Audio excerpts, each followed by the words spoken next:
Bienvenidos sean todos, qué gozo estar aquí. Estamos muy emocionados por todo lo que Dios está haciendo, por su palabra, por la presencia hermosa del Espíritu Santo en este lugar.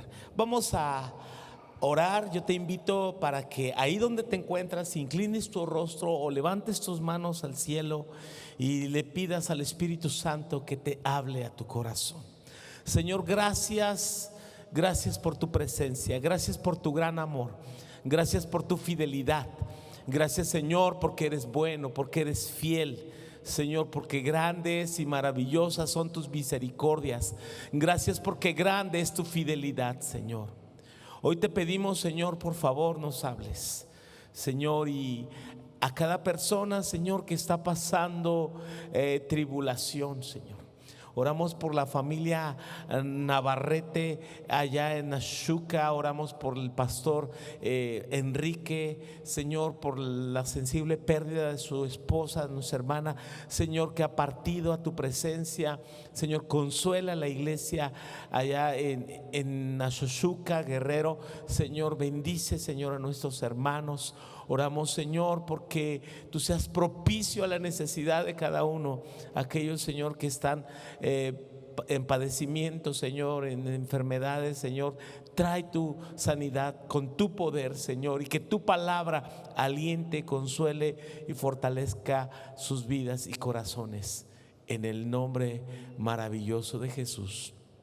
Amén y amén. Puede tomar su lugar y allá en casita ponte cómodo, toma una libreta, empieza a tomar notas. No dejes que nada te distraiga. Haz que este sea tu tiempo de iglesia.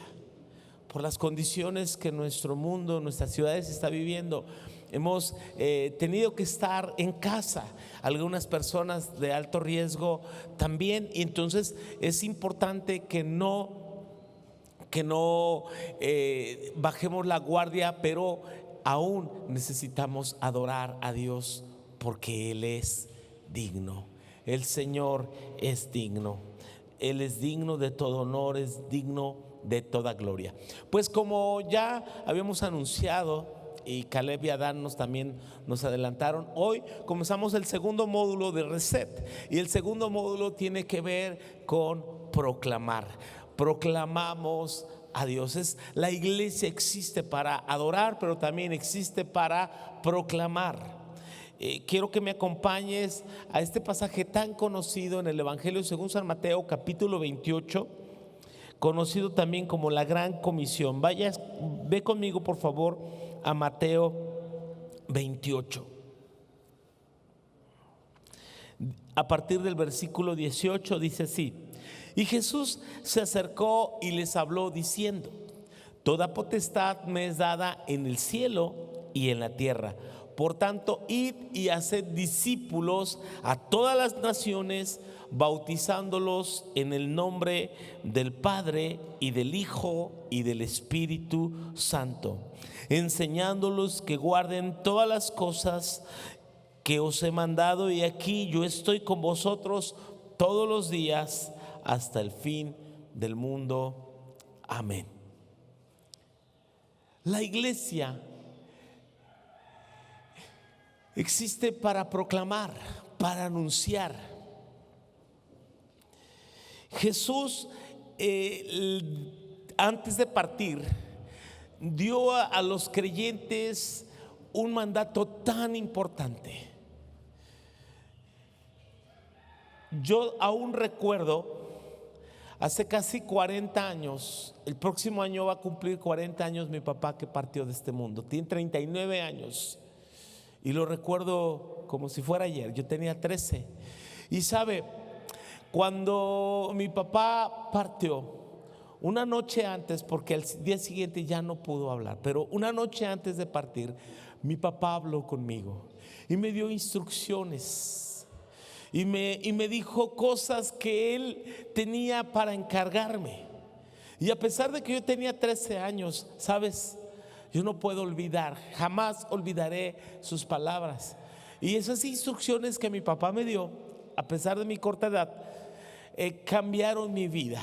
direccionaron en mucho sentido mi conducta. Obviamente en ese momento yo no conocía más de Dios, pero esas palabras que mi papá me dijo me servían como un tope, como una rienda. Cuando yo me quería desviar muy lejos del propósito de Dios, esas palabras de mi papá hacían que yo volviera y recordara mi responsabilidad que hasta ahora cumplo con mi mamá, con mis hermanos. Sabes, es importante que nosotros podamos recordar las últimas palabras que Jesús dijo a la iglesia. Él se va y Él está confiando la empresa más importante de la historia a un grupo de hombres que cuando tú los miras dices: ay, yo no hubiera confiado en ellos.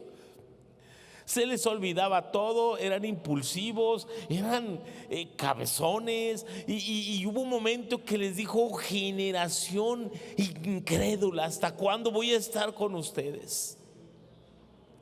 Sin embargo, a este grupo de 11, bueno, después fueron 12 con Matías, el sucesor de Judas.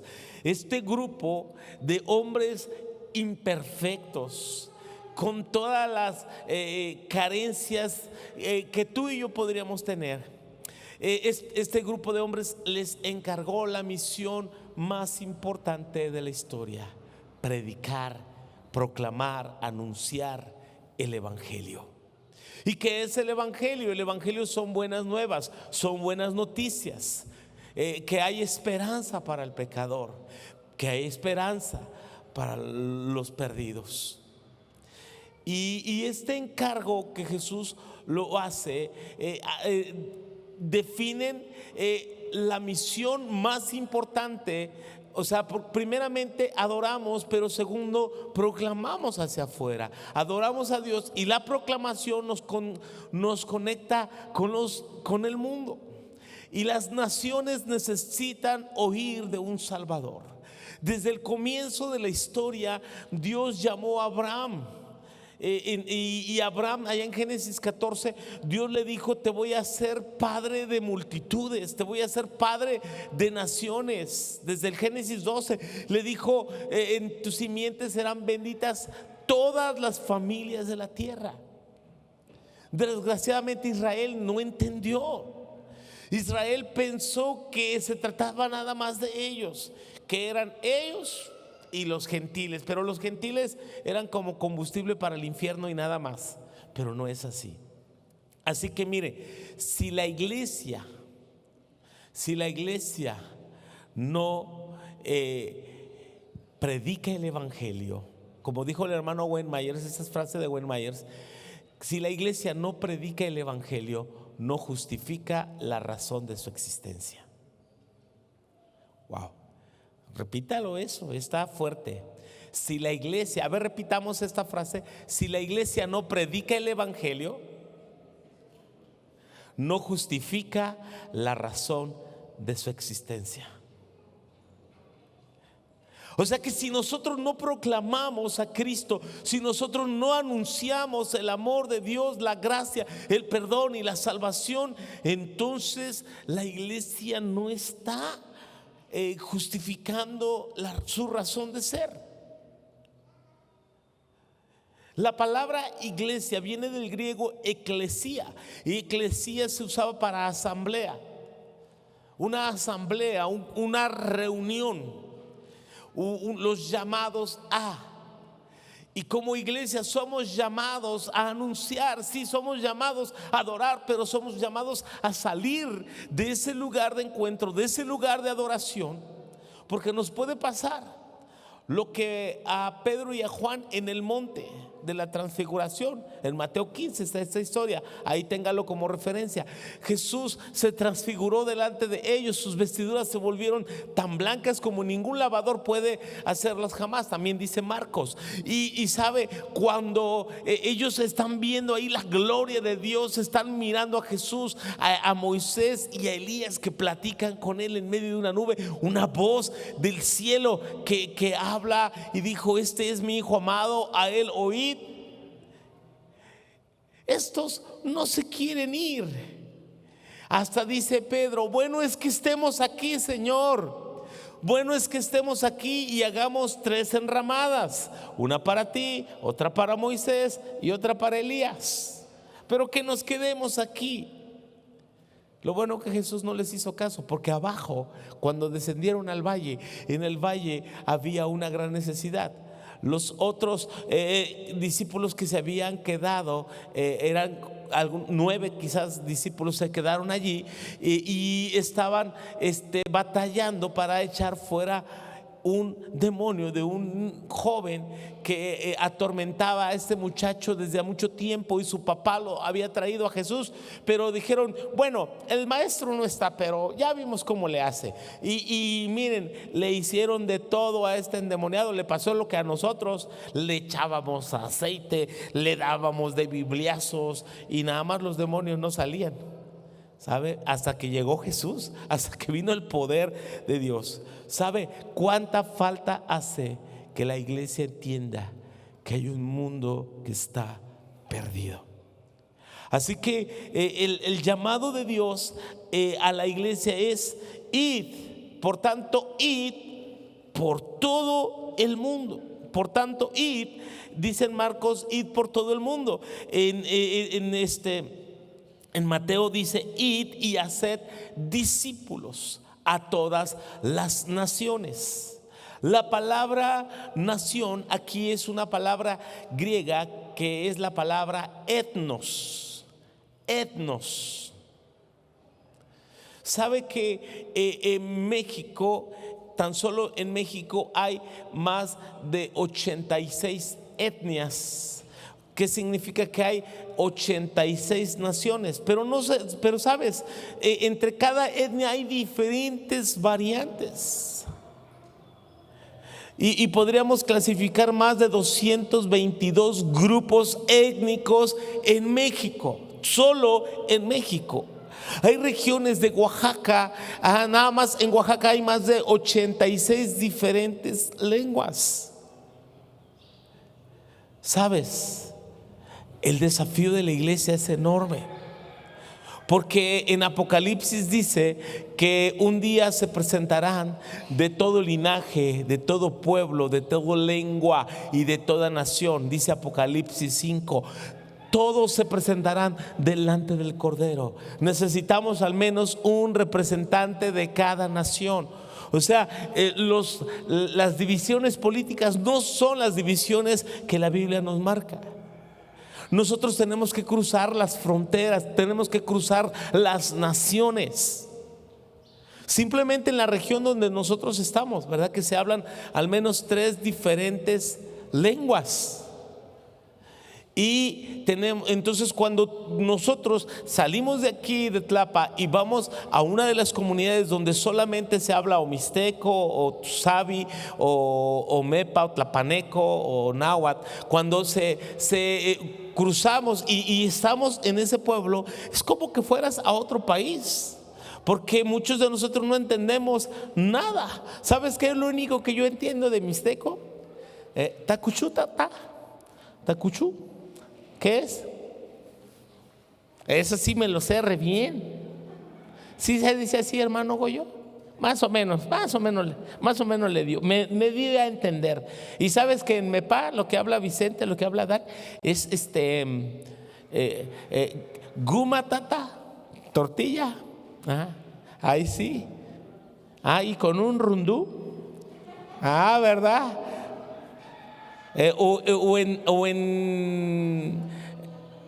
O el totol, que ese es náhuatl, es un totole.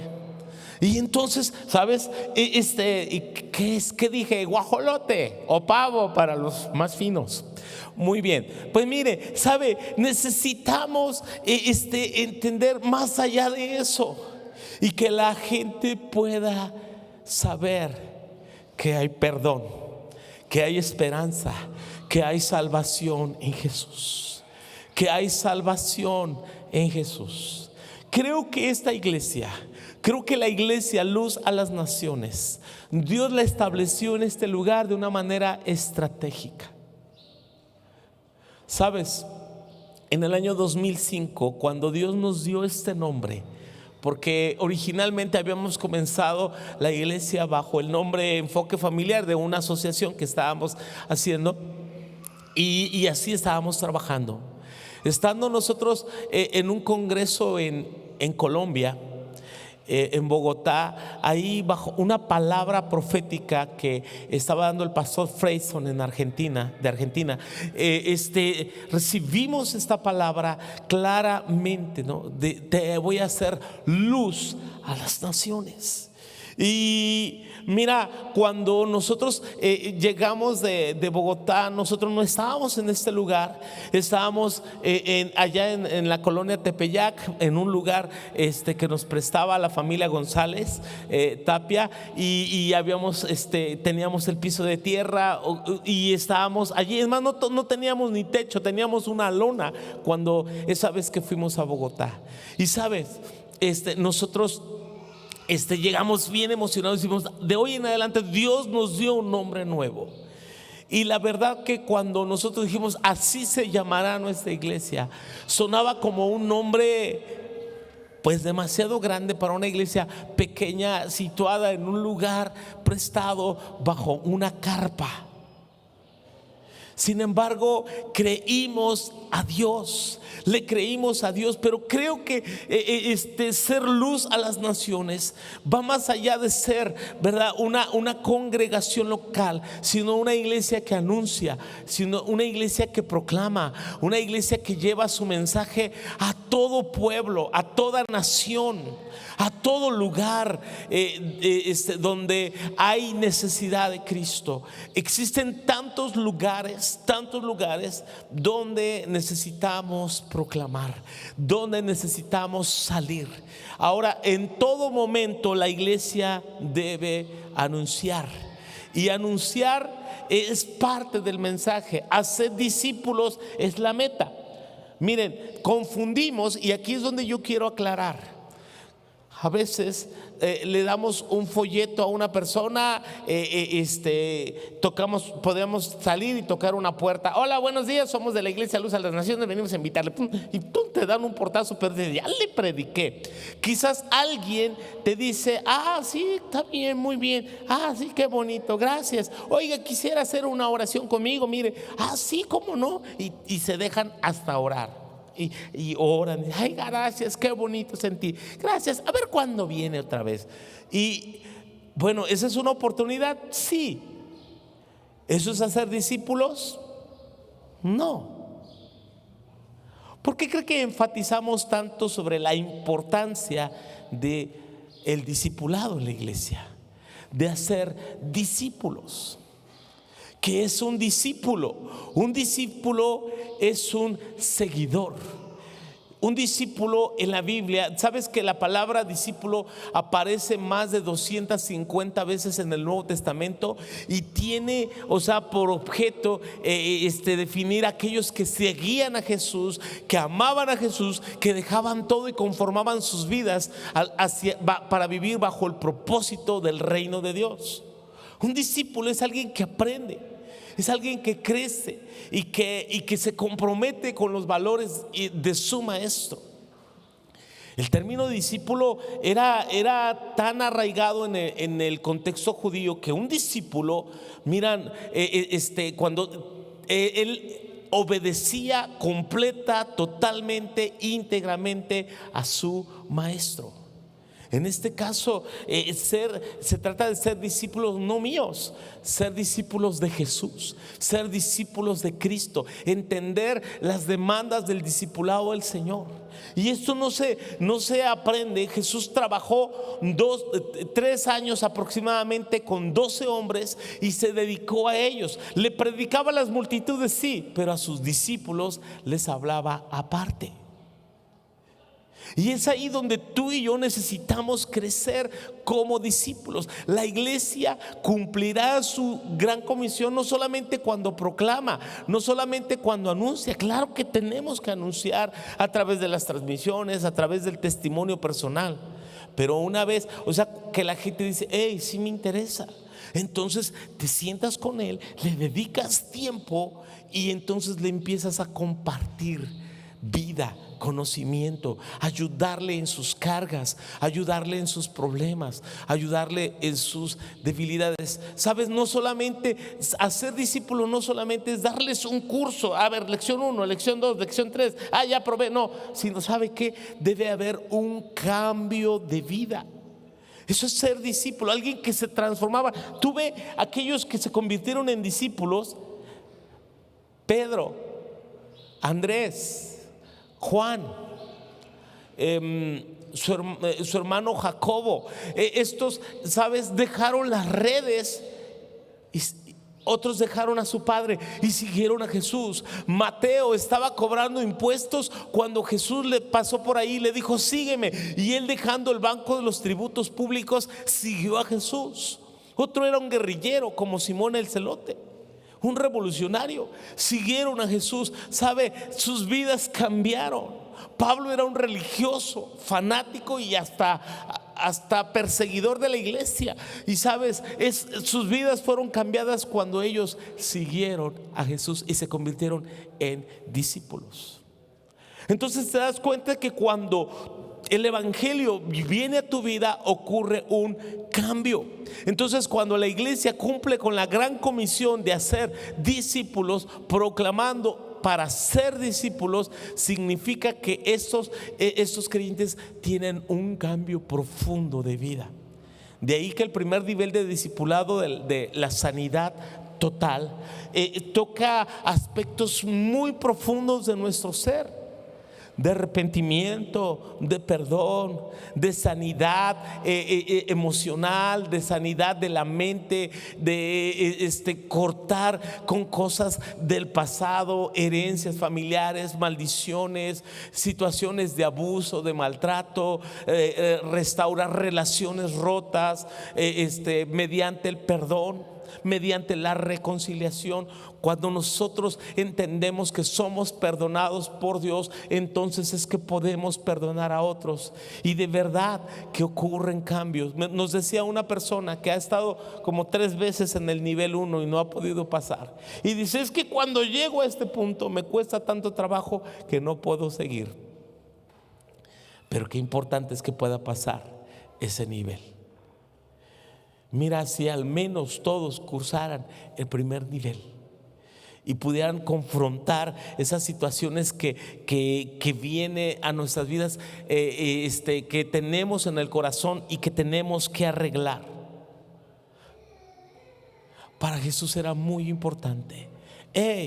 Jesús está subiendo en las nubes, a punto de irse al cielo, y le está diciendo: toda potestad me es dada en el cielo y en la tierra. Por tanto, id. Y el término id es un imperativo, es un mandamiento. O sea que no tenemos opción. No hay una opción a cuestionamientos. Pues que predique el pastor, que prediquen los misioneros, que prediquen aquellos que saben más que yo. No, el llamado es a toda la iglesia, y le dice: vayan y hagan discípulos. ¿A dónde? A todas las naciones. A todo lugar donde hablan diferentes lenguas, diferentes idiomas, costumbres. ¿Y qué es el llamado de Dios para ti? Es ir a una nación donde tu vida corre peligro y dices: no, a mí que me lleven a un lugar así más cómodo, más bonito. Yo tenía un compañero que decía: yo estoy orando que Dios me lleve por lo menos a Cancún, y si no, a Iztapas y Guatanejo de misionero. Pero ¿sabes qué? Necesitamos renunciar a nuestra propia vida y estar dispuestos a ir a donde Dios nos mande, a donde Dios diga: déjalo todo y síganme. Y suena fácil y se dice fácil, que mi esposa y yo les decimos: Dios nos dijo: déjalo todo y ven al lugar que yo te mostraré. Y este lugar, hace 20 años, muchos de ustedes no estaban aquí, no había creyentes, no existía esa iglesia. Y sabe, Dios nos llamó a depender solo de Él. Y sabe, necesitamos dar los pasos de fe. Si Dios nos volviera a decir: déjalo todo, te voy a llevar a otro lugar, lo haría con gozo, porque yo sé en quien he creído. Yo sé en quien he creído. La iglesia necesita avanzar hacia esos planes, hacia esos sueños de Dios. Vayan y hagan discípulos a todas las naciones.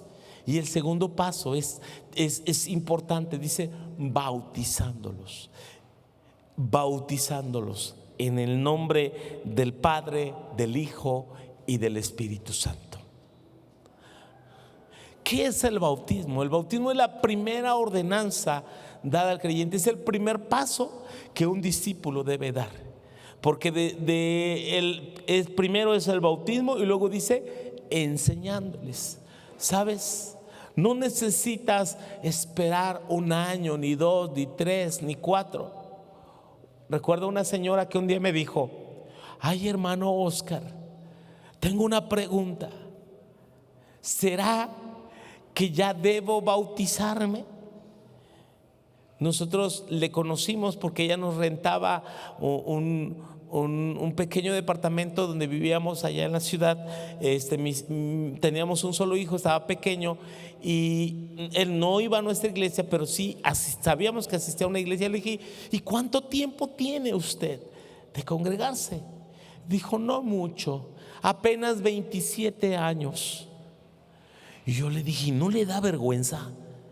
Y no le da vergüenza que a sus 27 años se está preguntando si ya se debe bautizar. Usted se debe bautizar hace 27 años y usted ya debería estar fundando iglesias por todos lados. Y estaba pensando en el primer paso. ¿Sabes? Bautizarnos es el primer paso de obediencia. El bautismo viene del griego inmersión, a zambullir. De ahí que el modo bíblico de bautizarse es por inmersión a creyentes, aquellos que deciden ser discípulos. Pero un discípulo sigue aprendiendo. Después dice enseñándoles que guarden todas las cosas. Así que el mandato es id, que vayamos, porque hay un mundo necesitado de Dios, porque Dios desea reconciliarse con el hombre, y el único medio de reconciliación es el evangelio, es el amor de Dios, es Jesucristo en nosotros, con nosotros, que Él pueda venir y transformar sus vidas, porque el evangelio aún tiene poder, sigue tan vigente como el primer día. Segundo, debemos invitarles a seguir a Jesús, enseñándoles que guarden todas las cosas. Después de que ellos deciden. Una persona que se bautizaba y se bautiza se identifica como un seguidor de Cristo, se identifica como alguien que ama a Jesús y decide seguirle por el resto de su vida. Y aún continuamos aprendiendo, pero este discípulo se convierte después en alguien que hace otros discípulos. El otro día hicimos una operación, pero si una persona ganara a una persona en un año, al final serían 2, al siguiente año serían 4, al siguiente año serían 8, luego 16, luego 32, luego 64, luego 128. Y si tú vas así multiplicando nada más 1 a 1, escúchame, si tú sacas la cuenta, ese múltiplo de 1 a 1, que se van duplicando después de los 128, luego tendrías ¿cuánto? 256, y te vas a 512 y vas multiplicando a 1024, de tal manera, sabes que en 33 años la iglesia, ¿me ayudan? La iglesia habría ganado todo el mundo. Si solamente tú y yo ganáramos una persona por año, compartiéramos el evangelio a una persona por año, le hiciéramos discípulo, lo estableciéramos en la palabra de Dios. Porque hacer un discípulo no solamente es darle un folleto, es mandarle un mensaje por WhatsApp. No, hacer un discípulo es que lo invito, le comparto, lo invito, paso por él, oro por él, le saco los demonios, lo llevo a la iglesia, se me cae, lo vuelvo a levantar y lo traigo y no lo suelto hasta que lo vea dar fruto. De hecho, establecimos 4 metas del discipulado en nuestra iglesia. Primeramente dijimos que la primera meta del discípulo debía ser establecerlo en la palabra de Dios, que el discípulo se establezca en los principios bíblicos. Segundo, establecerlo en la estructura de la iglesia local. Significa que él sea parte de la iglesia y empiece a involucrarse en las reuniones, que ya no tengamos que pasar por él, que viene solo y que asiste y que se involucra en una tarea de la iglesia y se inscribe a su curso de discipulado. Tercero, a involucrar al discípulo en el compañerismo cristiano, que ya no solamente yo soy su amigo, ahora conoce a la familia que somos la iglesia, y esta familia le ama, él los ama y ya tiene muchísimos amigos, ya no se encuentra solo. Y la cuarta, a establecer al discípulo en el ministerio de Cristo. ¿Qué significa? Que este discípulo ya proclama también, ya enseña a otros la palabra de Dios. Esto sería genial, porque estos principios los vemos en la Biblia. Llega, se integra, funciona, tiene compañerismo, crece y le habla de Cristo a otros.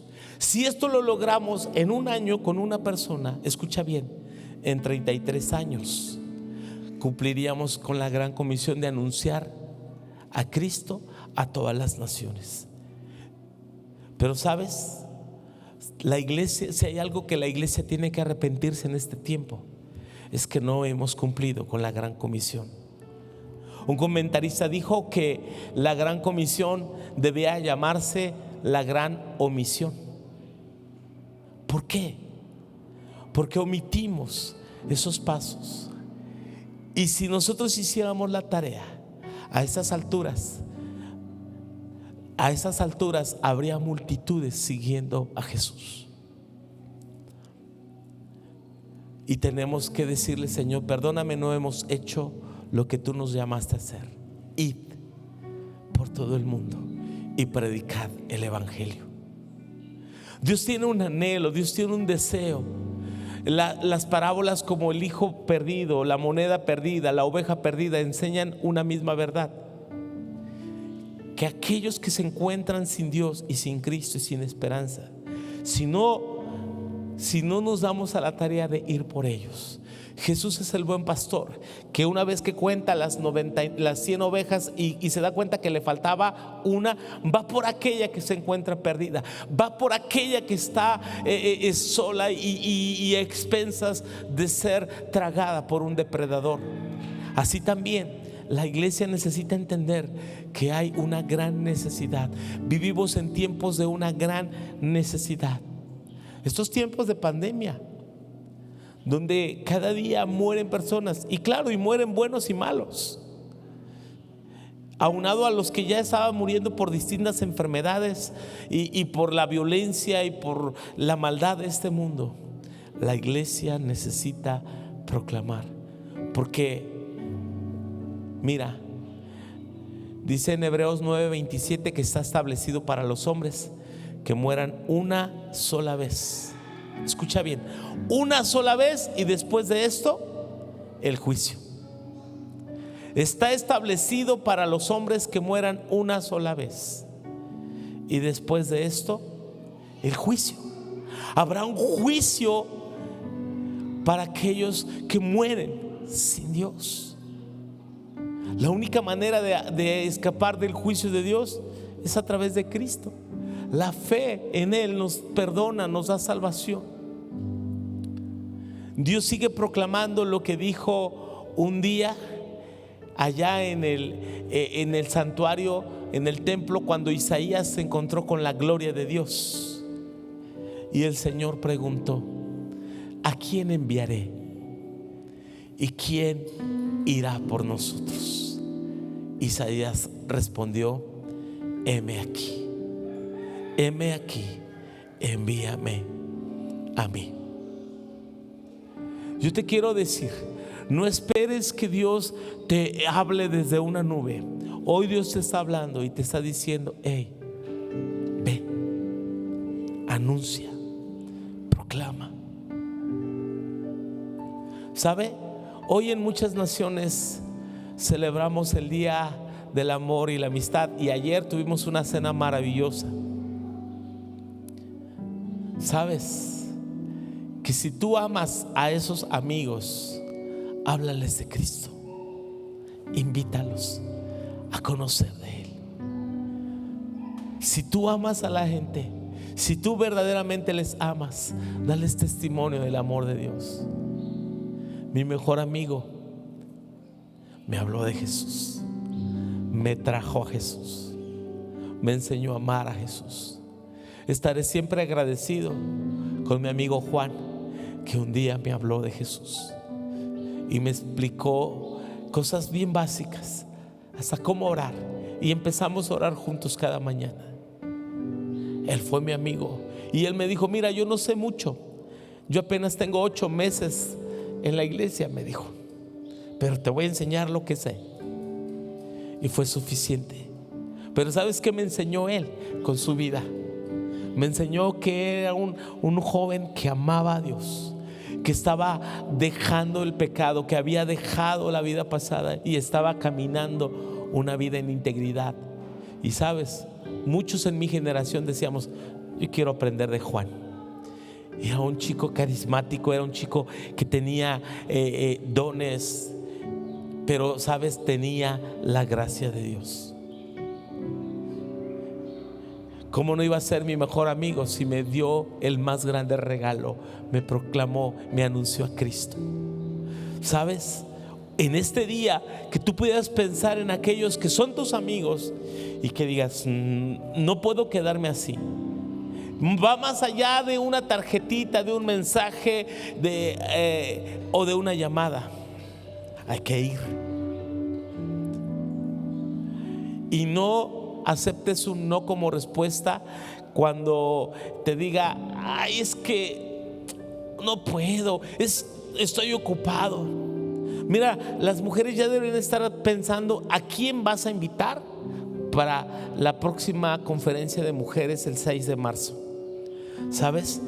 Tenemos que estar pensando si a quién iré o dónde iré. Y a otros Dios los llamará a otras naciones a proclamar. Dios nos está abriendo puertas en naciones. Y sabes, yo creo que esta iglesia no tarda en empezar a enviar misioneros a otros países. Y claro, vamos a comenzar en nuestra región. Aquí tenemos muchas naciones en derredor para ir. Pero sabes, necesitamos sentir esa carga y esa necesidad de que si no proclamamos, Dios no tiene otro plan. El plan eres tú. Si le confió a esos 12 y esos 12 hicieron su tarea y el evangelio ha sobrevivido hasta llegar a nosotros, tú y yo necesitamos correr la estafeta, pasar la estafeta, anunciar a la siguiente generación el evangelio de Cristo. ¿Por qué no te pones de pie y le dices: sí, Señor, aquí estoy, heme aquí, envíame a mí? Hay un mundo que necesita oír ese amor de Cristo, ese amor de Dios.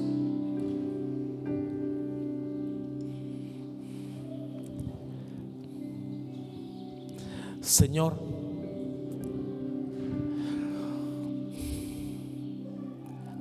al mirar tu palabra, Señor, al leer tu palabra, Señor, vemos la importancia de ir y hacer discípulos a todas las naciones.